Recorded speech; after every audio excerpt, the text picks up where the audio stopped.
to the cloud. Welcome, everyone. My name is Vicki Gibbs, and I am one of the program directors here with Foundit. We are powered by the Duke Christensen Center for Family Innovation, and one of our goals is to improve diversity, equity, and inclusion in tech and startups. And a part of that is really tapping into young talent to talk to hear from them how they have been able to accomplish what they've accomplished so far, how they've been able to really discover their passions, and then find the courage to pursue them. So I am really excited to hear from our panelists today. We have Steve McClelland here as well, who is the founder and lead head of the Duke Christensen for Family Innovation. Steve, do you want to say a couple things about what the Christensen Family for Innovation is all about? Yes. Hi, welcome everybody. I just wanted to say, this is us learning right now how we can best serve. We spend a lot of time and effort at Duke teaching technology, process for innovation, helping people with startups, but that's always remained inside Duke largely. So we're trying to figure out which pieces and how can we best bring that stuff outside the university. So always welcome for feedback, and hopefully we'll continue to do these types of events and others to sort of figure out what to expect. Great. Thanks, Steve. And along those lines, I will be sending everyone out. I'll send you a link to the recording. I will also send you a survey link later today. So please give us honest feedback. It's going to be a very short survey. We really value your time, but any ideas for the future will be great. This is our initial kickoff event. We have literally just launched the program within the last couple of weeks, but we're really anxious to get started and put something out there and also see what the interest was in the audience. So really excited to get y'all's feedback. So without further ado, y'all did not sign up to hear from me today. You signed up to hear from our wonderful panelists. So I'm going to actually turn it over to Monica Jenkins, my colleague, and she is going to moderate the panel for us. Take it away, Monica. Thanks, Vicki, and thanks to all of you for coming and showing up at our inaugural event. I'm thrilled to have Beth and Des and Nigel here to share a little bit about their stories, their background, who they are, and how they got where they are today. So if we could go and have you three do a brief introduction, and then we will ask some questions for you to share more about yourselves, and then we'll leave a little bit of time at the end for Q&A. So Beth, do you want to start off with an introduction, and then we'll go to Des and Nigel? Yeah, absolutely. I'm super excited to be here and to see y'all. Like Monica said, my name is Beth. I graduated from Duke in 2020. While I was there, I created my own major, which was a blend of computer science, global health, ethics, biology, and statistics, which was a really fun experience for me. I spent my undergrad doing research at the intersection of data science and women's health. And then during my time at Duke, I was really involved with DTech, a women in engineering program that Monica was an awesome leader of. I interned at a startup and at a really large company when I was an undergrad, and after graduation went to a very early stage startup in Seattle, where I was doing software engineering for a couple of years in the healthcare research space. Now I am a software engineer at Google in Durham, where I am working on a small team that feels a lot like a startup within Google, doing work in the Kubernetes storage space. And I will pass to Des. Thank you, Beth. So hi, everyone. I'm Desmond McDaniel. I happen to go to school down the road at UNC Chapel Hill. I graduated in 2017. When I was on campus, I majored in communication studies and minored in entrepreneurship. And the Shuford program in entrepreneurship was a huge experience for me. That's really why I was bitten by the entrepreneur bug and really got into tech. And when I was on campus, I was learning how to be an entrepreneur, speaking with entrepreneurs. And so after school, I wanted to continue to figure out what being an entrepreneur was like. So I went into a program called Venture for America. It's a startup fellowship where you work with startups for 2 years in cities like Baltimore, Charlotte, North Carolina, Atlanta, Georgia, all across the nation.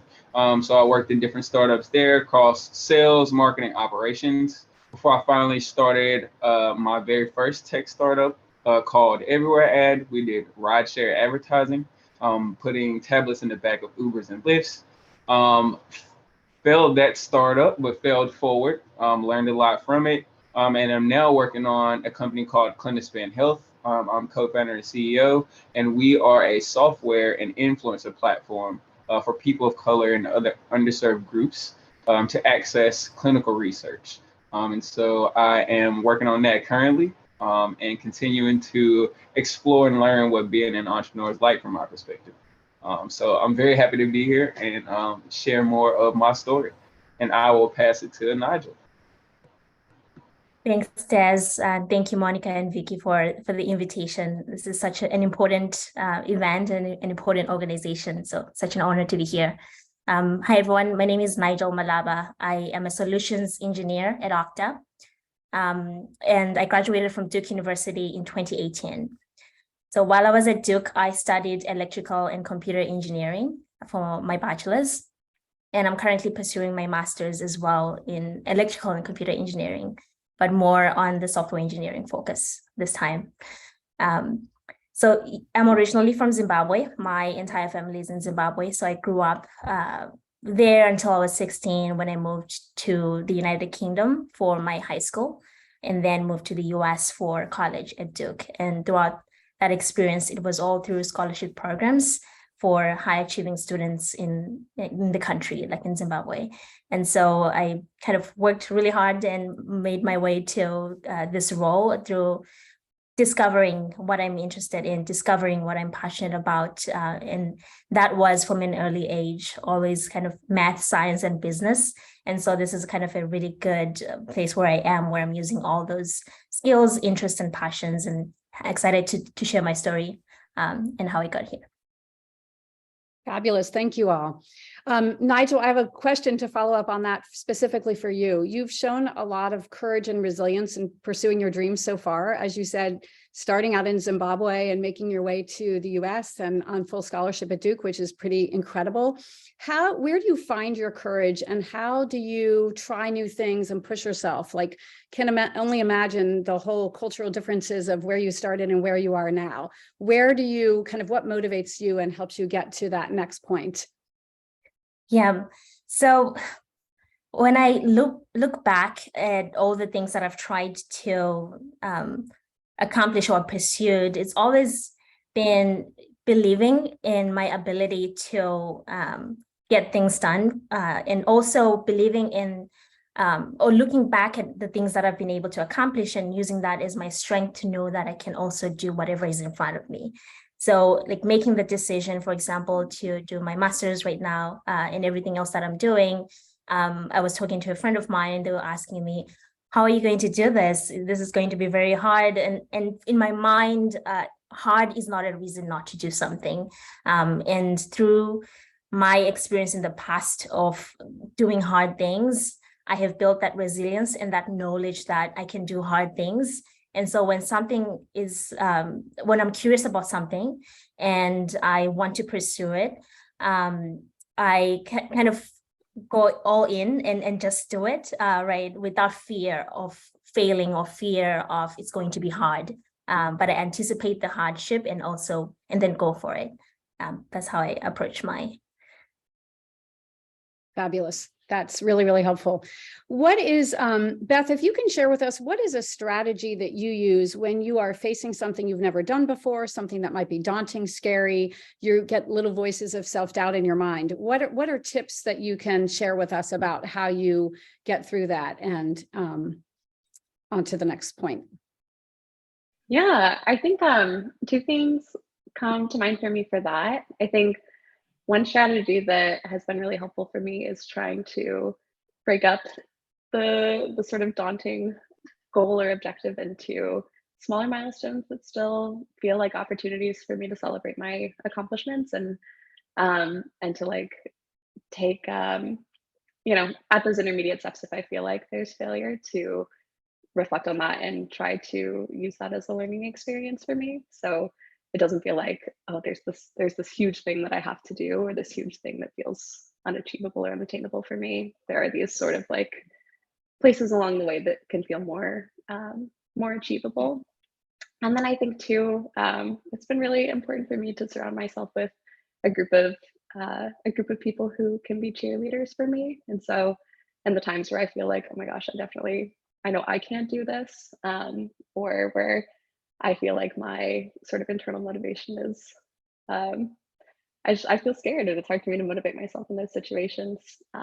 Having people who can hold me accountable and build me up and help me feel like those things are possible for me has been really important. I think you touch on a very important piece of it, which is about community. And that's one of the things that this new organization is trying to do. Can you follow up to that? How do you find those people who support you? Do you have any advice about how you were able to surround yourself with the supportive, like-minded cheerleader types of people, for some people who might be younger or starting out? How does one find that community? Any tips? Totally. I think a big part of that for me has been being vulnerable. I think more than I realized, especially early in my career, a lot of other people feel the same way and feel like they don't know how to get to where they want to be, or they don't feel like they can be where they want to be. And being vulnerable, I think, has helped me open the door for other people to share that. And the strongest relationships that I have had from like a mentoring or community perspective have been relationships that have felt reciprocal. And so as much as I am vulnerable, I think it opens the door for other people to be vulnerable and for us to sort of share in that experience together. But I know it can be really hard. I think there's a certain amount of just having to trust in the discomfort of the early stages of those relationships, because any sort of relationship of depth takes time, as much as that can be a really scary thing to face. Great, thank you. Des, you have come a long, long way and accomplished a huge amount. Can you think back to when you were 18 or so and what you thought you'd be doing at this point in your life, and what has been the most impactful in shaping where you are today? Yeah, I feel that when I was 18, I really, I didn't know honestly what I would be doing professionally. I really wanted to play college sports. So that's what I would have, as far I feel like as I would have been able to express at the time, is that I wanted to play college sports. And that's what I thought I would be doing. And then trying to play probably somewhere professionally in another country. So that I think is what my 18-year-old self would have thought. I would have never guessed, I think, that I would be doing what I'm doing today. And a lot of things that I've done along the way. And one of the most impactful things was kind of something I mentioned in my introduction, was the program, the Shoot for program at entrepreneurship at UNC. It was very much an experiential learning program where they would talk to us about problem discovery, and doing problem interviews. But then they would task us with going to interview, 15 to 20 people.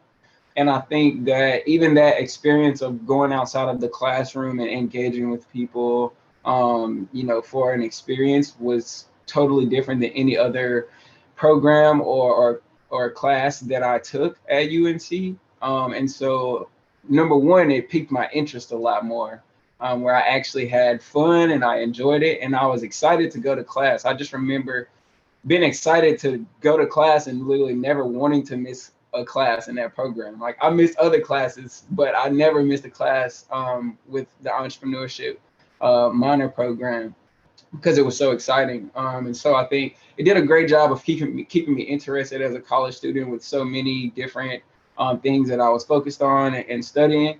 And then also, I think it did a great job of introducing me to other entrepreneurs that I could see myself in some way, shape, or form, and really learn from and understand their experience. I think that was the biggest way that I built my confidence, was talking to people who had done things that I aspired to do, and then telling me, hey, if I could do it, you can do it too.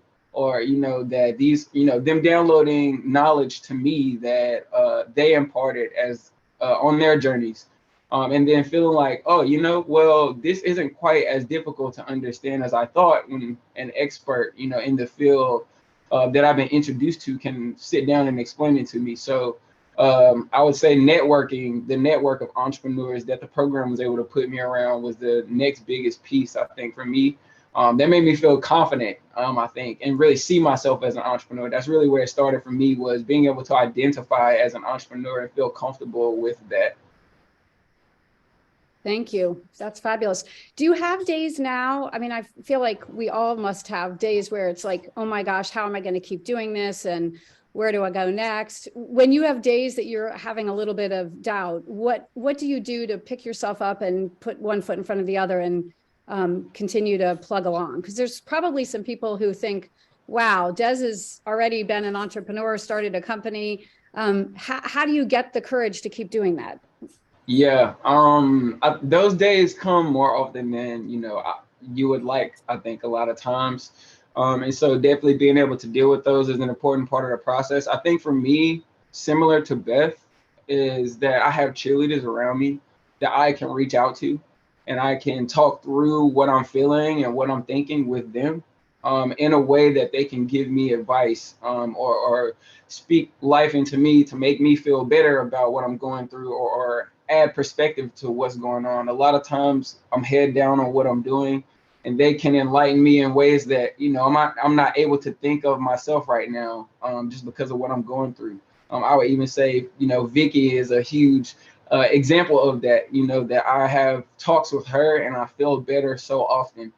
And so that's really, I think, the process that I go through, is just speaking with my cheerleaders and people that make me feel energized again, and make me remember why I'm doing what I'm doing, and make me remember that I have the skills and the tools and the mindset to achieve the things that I'm trying to. So I think that's what I would say to that. Wonderful. Well, it sounds like there's some similar themes, which is community, cheerleaders, mentors. And one of the things we hope to accomplish with Foundit is, how do we connect those bright, motivated, interested younger folks with this huge community of people who care and want to help and want to send the elevator back down. So that's great and reassuring to hear. I think everybody on this call today falls into that category of kind of devoting their life to support the next generation. So we are all ears and open to hearing your suggestions about how we can continue to connect the younger people who want to accomplish things with the resources available. Can any of you speak? I'd love for each of you to take a turn and speak a little bit about, what are a few pieces of advice that you would give your younger self? Like, what were things you were worrying about or doubting yourself about when you were younger, and that now it's like, wow, if I just knew this when I was younger? What advice or tips or suggestions could you give, one or two, to the people who are here listening today and who couldn't be with us today, but who might be listening next week? Nigel, do you want to start us off? Absolutely. So when I think back to my younger years when I was in Zimbabwe, before I had any kind of opportunities to pursue an education internationally, or in the UK or in the US, I kind of didn't have a view of where I was going. But in the moment, I was working hard at whatever was in front of me. So that meant that if I had a task in front of me, right, if I had a competition, for example, like a physics competition, I would do the best that I can so that I come out at the top of that. In my classes, I was like always first place from first grade until the end of high school. But I didn't know what I would do with that, because I didn't even imagine that I would even be in the US, because no one in my family is here. And so I would say to keep working hard, to keep focusing on what is in front of you and doing it well to the best of your ability, and trusting that you will be able to get to your destiny if you put in all the perseverance, all the hard work, and pursue what you're doing fully, right? You will be able to get to where you're going. So it's hard to say I would change anything, because a lot happened for me to get here. But I would cheer her on and tell her to keep going. Yeah. Love it. Love it. Beth, what do you have to add? What would you say to your younger Beth? I think the biggest advice that I would have would be to trust in the idea of change. I think, especially when I was younger, I had a really hard time envisioning what a more dynamic career path would look like for myself, and even really understanding what options there were and what options I could create for myself. Especially, I think feeling really constrained by what I saw women doing and what I did not see women doing. And I think going through school and my early career so far, I feel like I have had my mind open a lot in terms of like what possibilities there are.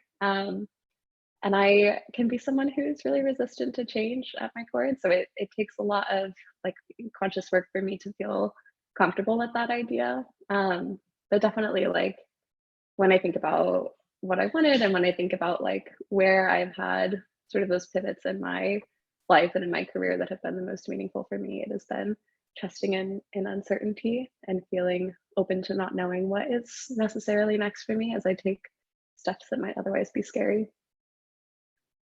I love that. And I think so many young people feel like we've got to make decisions and it's like, what's the right decision? And so many times it's like, there's not necessarily a right or a wrong. You try one, it's a path and you can always pivot. And I think you guys are at this age where you're not expected to find a career and have the same job for your entire life, like generations before you. So I love that. Des, what would you add to tips for your younger self? I would tell my younger self to be more creative. I think that I was, as I mentioned earlier, that I saw myself, as an athlete, I think, and wanted to play college sports and potentially professionally. So I focused very much, I think, on sports as an avenue. And I didn't like play instruments very much, or draw comics, or paint, creating other types of art. And I think that's something that I would have loved to see my younger self explore a lot more. I think that as I got into entrepreneurship more, it takes a lot of creative skill sets for, to be an entrepreneur, I think. And so I've explored a lot of my creative skill sets more at this point as an adult than I did as a younger kid. And so I surprise myself a lot of times, I think, of what I'm capable of. So I only imagine what I could be really capable of had I started at a younger age, and really honed those skill sets. So I think that's what I would have told my younger self, is just to be more creative, and open myself up to exploring other skills that I might really have, because I think I would be very surprised by what I would have seen. I love it. I love the thoughts of being vulnerable, trying new things, trusting, all important things. There's a lot about working hard, which I think we all have to do. How are you finding, I'm so curious, at balancing the working hard, because none of you would be where you are today without a lot of that, with the balance of doing things, making time out for self-care, finding things that bring you joy? Are you able to do both, or do you feel like the message to those future entrepreneurs are work, work, work hard? Does anybody have a comment about finding the balance and finding the joy and making time out to play, and connect with loved ones and things also? Any thoughts about that, you three? That's so important, Monica, to take care of yourself as you're working hard. Personally, I make sure that I schedule things every weekend that I can do to get out of whatever I'm doing and do what I love to do, I'm passionate about, or something that will be healing to my body, to my mind. And community is a huge part of that as well. So making sure you find whatever it is that recharges you and schedule that if you're very busy, is to make sure that you can actually get to it at least once a week, or whatever works. Yeah. I love that. Beth or Des, anything you'd add to that? Yeah.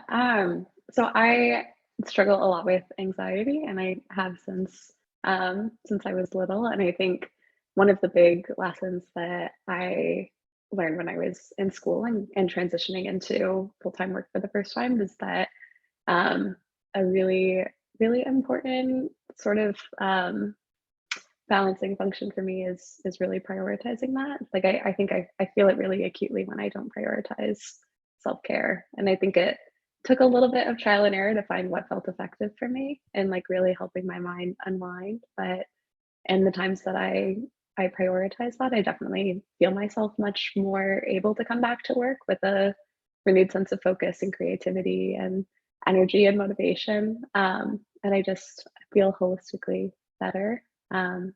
So I don't know, I think a big part of it for me was appreciating the necessity of it and feeling comfortable trying different things that helped me unwind. I think there's a certain amount of vulnerability, especially if you don't grow up with that sort of like creativity around self-care.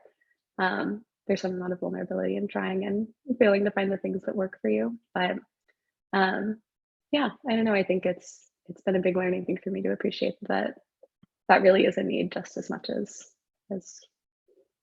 feeling my feeling fulfilled in my work can be a need too. Right. Working hard and then finding ways to recharge. Des, what about you? What are you doing are you still, you've mentioned sports. Are you finding time to do any of that these days? Yeah, sometimes I do go to the gym, get a few shots up maybe. So I love to play basketball a lot. And so I think for me, it goes back similar to Nigel. I think just structure. I like to structure out time. I feel like I'm a very structured person when it comes to my schedule. So I like to make sure that I structure time for, sports or a game night with my family. If that's, what I feel like I'm looking for at that time. I think that's one part of it for me. Is just making sure that there's structure for spending time, doing self-care and spending time with people I care about that, is outside of business. And then I think secondly, though, for me is also being adaptive with that structure and knowing that as an entrepreneur, just how you spend your time can really ebbs and flows a lot. That there's some times where I'm a lot more busy than other times. And so when I'm a lot more busy, there may be a little less time structured in for that. But it'll still be there. Versus when I'm a lot more available, I feel like open up more time for that and spend more time doing that. And so I think that's what makes me feel the best about, I guess the best way of balancing it for me is knowing that sometimes it's going to be, a lot more time available, and I'm going to spend a lot more time doing self-care. And then some of those times I'm going to be a lot more busy with things that are going on and have a little less time for it, but that I still have some time set aside for it. So I think those are the two approaches that I take really that help me feel better about that. But I'm always still continuously working on that. And I think it feels like a target that I'm missing continuously, if I'm being honest. Well, you kind of touch on an important piece, Des, which is about being flexible, right? Don't we all have to be flexible in the roles in our jobs, in life? And sometimes it's a lot more work and not as much relaxation, play, self-care. And so we have to continue to be flexible with lots of things. There's some great questions coming in from our participants and listeners. So I'd love to pivot to some of those. Sorry if there's noise in the background here. All right, so let's see. Some questions that are good ones are, how did you find your coaches? And what is more important in your community, cheerleaders or coaches? Nigel, do you want to start with that? Yes. How did I find my coaches? I can think of a few that I have. So Monica is one of them. Mentor and coach is kind of blurs together, right? So my strategy or approach when it comes to finding mentors or people that will become a sounding voice, right, to whatever you're doing and provide advice is wherever I am, for example, at work, in every team that I'm in, I make sure that I find somebody who is more senior, who's gone through, what I'm going through and who understands the work that we're doing, who can provide kind of mentorship and coaching on that. So I've made sure that in every team that I work on, I identify somebody who I admire that I can meet with every week. So I have a weekly call with that coach and that mentor in that team to help me or just feed into my life and help me grow. So, and then outside of work, I have mentors and coaches that some of them have reached out and found me based on kind of maybe we have met at some point doing something similar. And others I have reached out personally. And then others I've been connected to by my network, by other people that I've worked with in the past, and they think that it's a good connection. So it's a whole combination of finding the mentors finding you, and just being open to being coached by people and reaching out as well. And the second question was, cheerleaders or mentors, like, is one more important, or how do you define the differences, or do you lump them all together? Just curious about that. both are important in my perspective. So for coaches, right, that's someone, if you're maybe at work, right, you are trying to move your career somewhere, that's someone that can provide specific advice on things, right, and how to, and what direction you need to go to. Then a cheerleader is someone who will support you and kind of motivate you, right, when you lose that motivation, when you can't go on anymore, and you know, someone who can kind of bring you back up and tell you that you can do it, like what Des was saying. I think both of them are important for different reasons and at different points in time. And I think that they can, like a coach can also be a cheerleader. So yeah, that's my perspective on that. Super. There's probably questions of how do we find these people? How do you find them? Des, you mentioned through the program you did at UNC. Was it hard to find that program? I mean, I think sometimes for people starting out, they're like, how on earth do we get connected to these coaches and cheerleaders and mentors? Any quick tip about how one gets connected to the resources out there?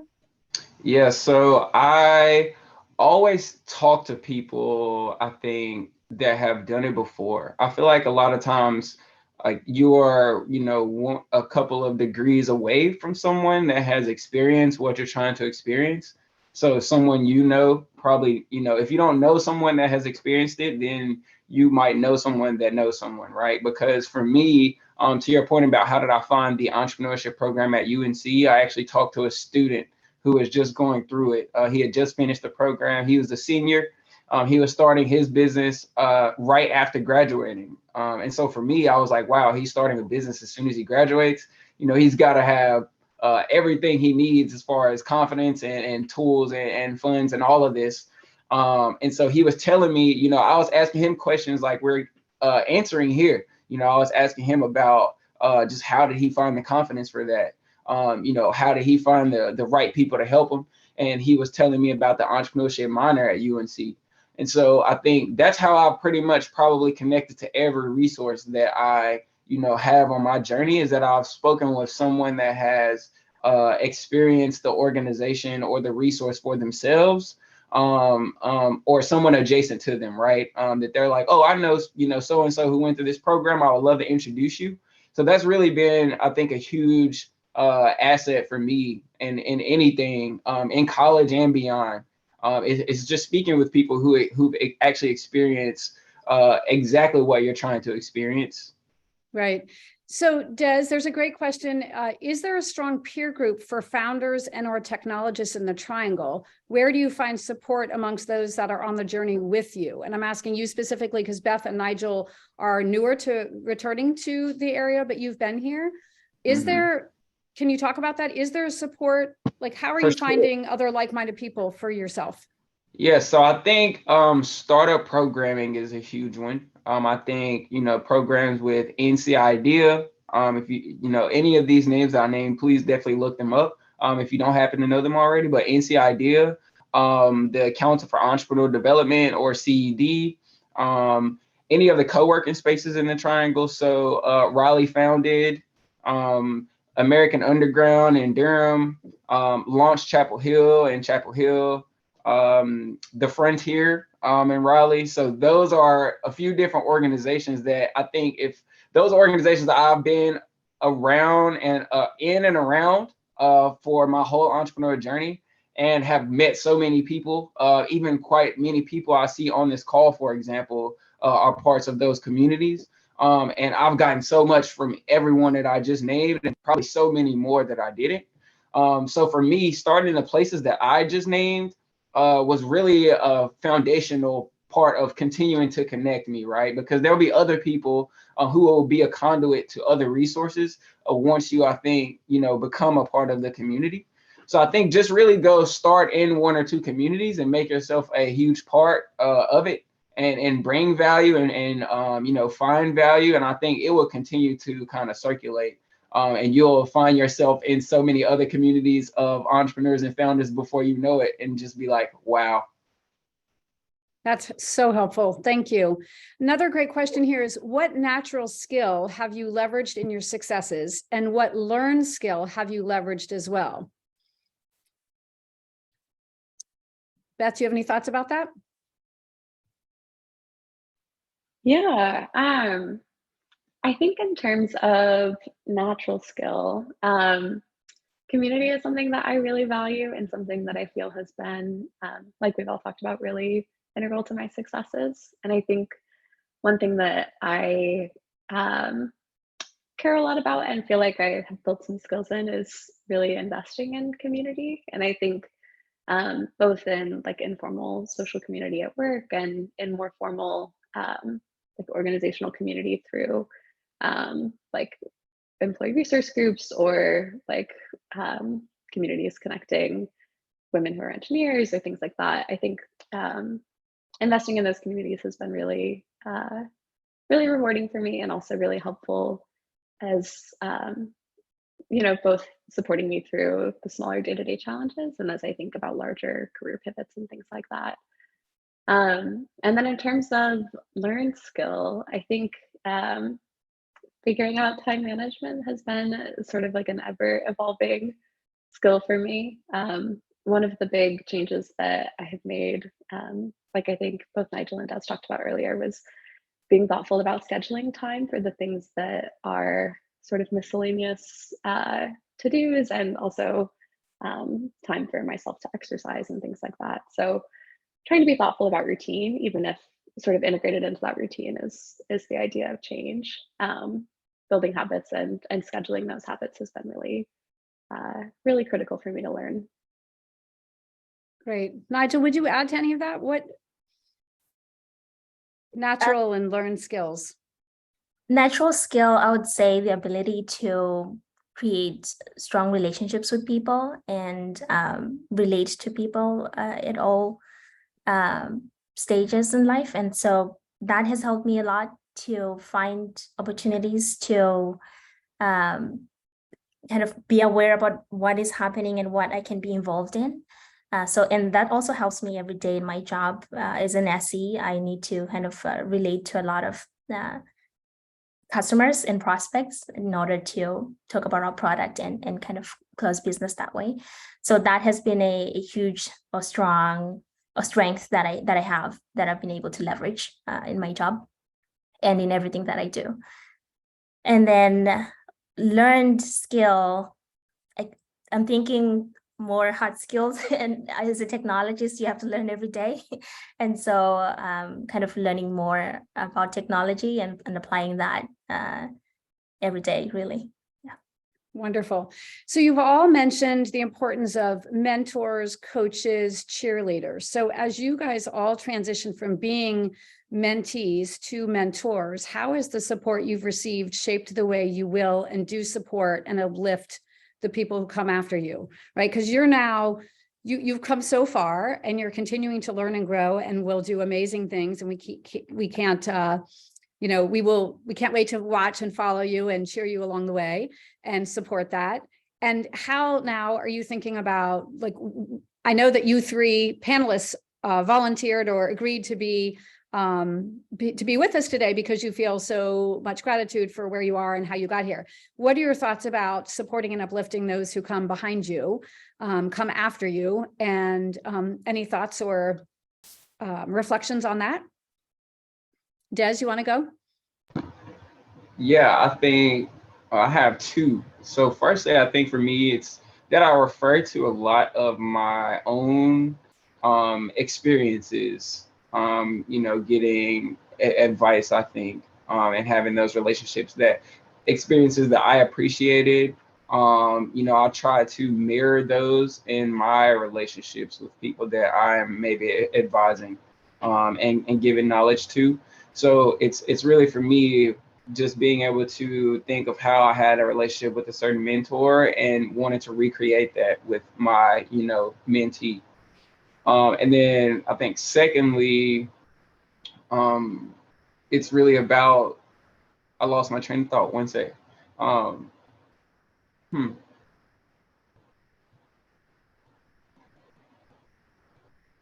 I know what it is. Sorry. So what I was gonna say was just that I think from my perspective is that speaking with people who have mentored me actually I think is what inspired me and motivated me to be an entrepreneur. So I think that's something that I always have in mind when I'm speaking with mentees as well, is that I'm always working to inspire and motivate them to uh, be whatever they are looking to be. But I would say a lot of my relationships do end up being with people who are aspiring entrepreneurs. So even more specifically, I think I'm always looking to inspire and motivate them to be the type of entrepreneur that they would like to be, because I think that's what I always get the most out of my mentor and mentee relationships. So I think that's all, of the highest value in my mind whenever I'm engaging with mentees.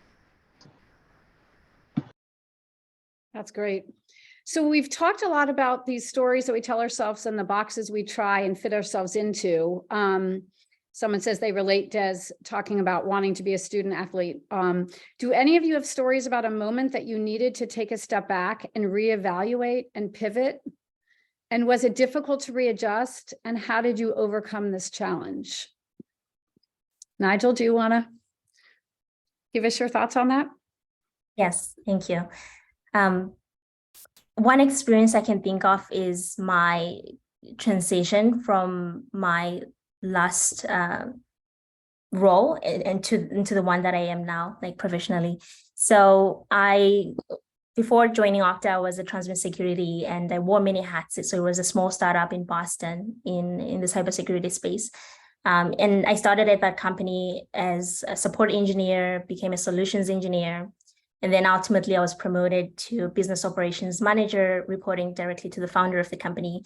And then a lot of other events happened that led me to transition to Okta.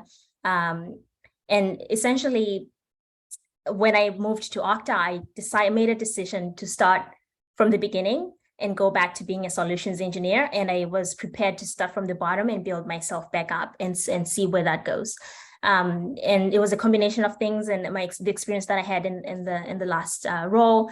But sometimes in a startup environment, things move very fast and they're very chaotic, and you get lost in that, and you wonder, where exactly am I? What exactly am I building in terms of my career? What skills do I really have? And so for me, it made sense at that time to start over at an organization like Okta, which is kind of a top-tier company that is more structured, more stable, has an HR, which is amazing. And sometimes you don't get that with startup. And so that pivot was a decision that I made in kind of testing myself to say, hey, what can I build exactly, having started over?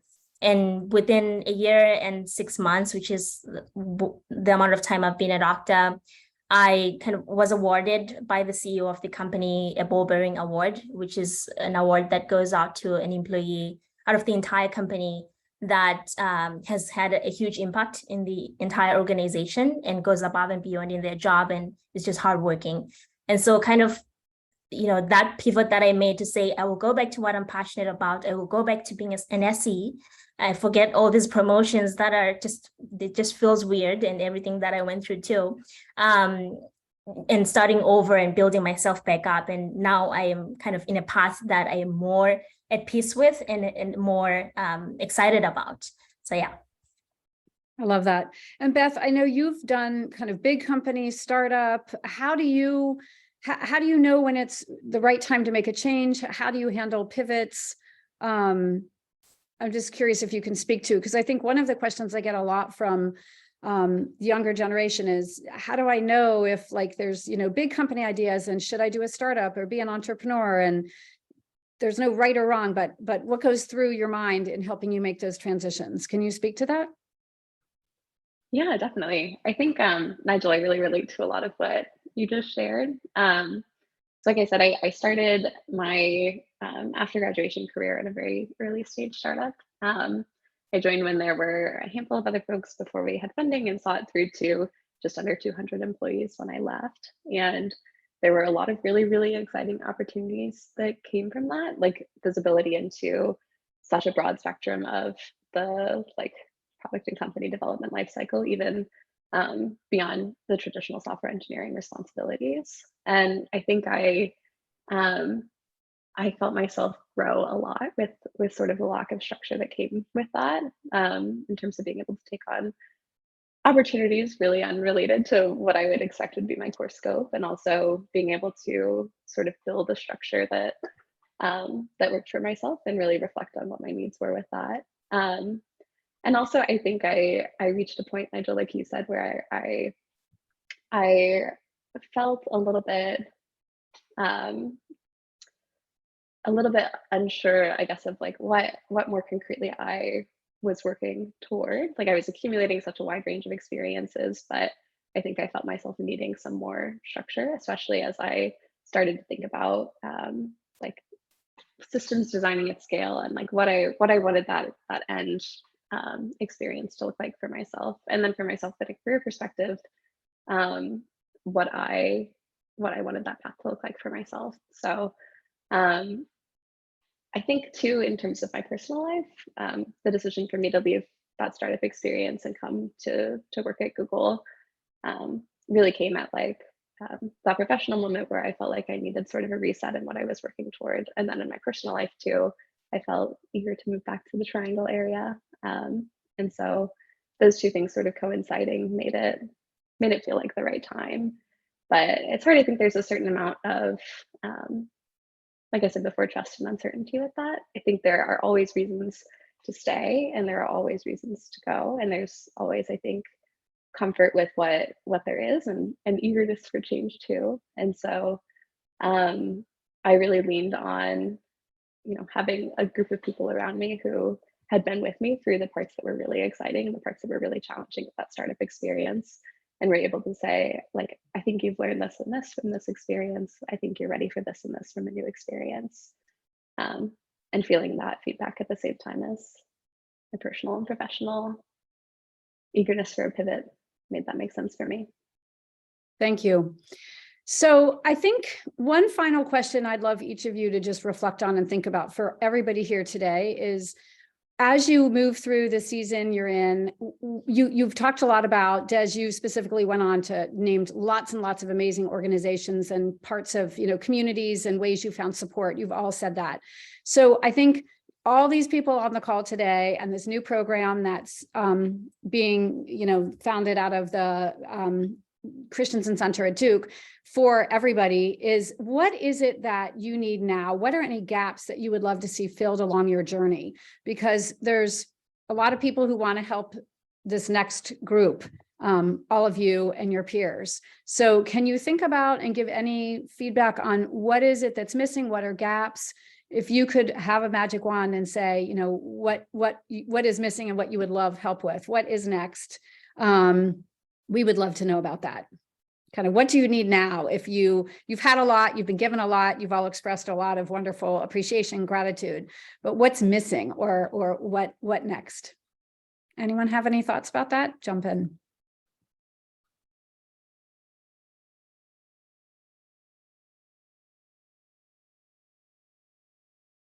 Are you getting all the support you need? Is there any, more community amongst peers? Is there anything that's missing?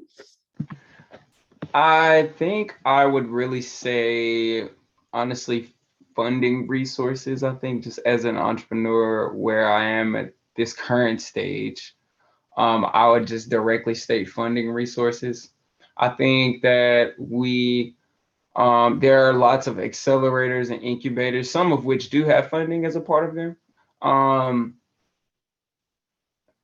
But I think that sometimes as a founder, it can feel quite inundating, I think, with the mentorship and coaching as a part of every program. And it would be nice, I think, for funding to be a part of that, I think, equation more often than it is. So I feel like that is what I would directly state as probably the biggest gap in the journey that I have experienced to this point. Fair. Got it. Nigel or Beth, any other thoughts about what is missing in terms of your support world?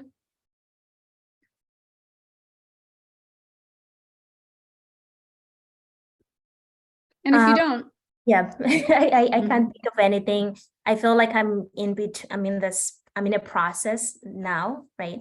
So I have my master's, I have my role as an SC, I have all these things that I'm building. And so I don't think I think I have everything that I need at this time in terms of support, mentorship, community, and all the things that I need to complete what I'm building now. great. Anything to add, Beth? Yeah, I feel similarly. I think I see myself really wanting to pivot back to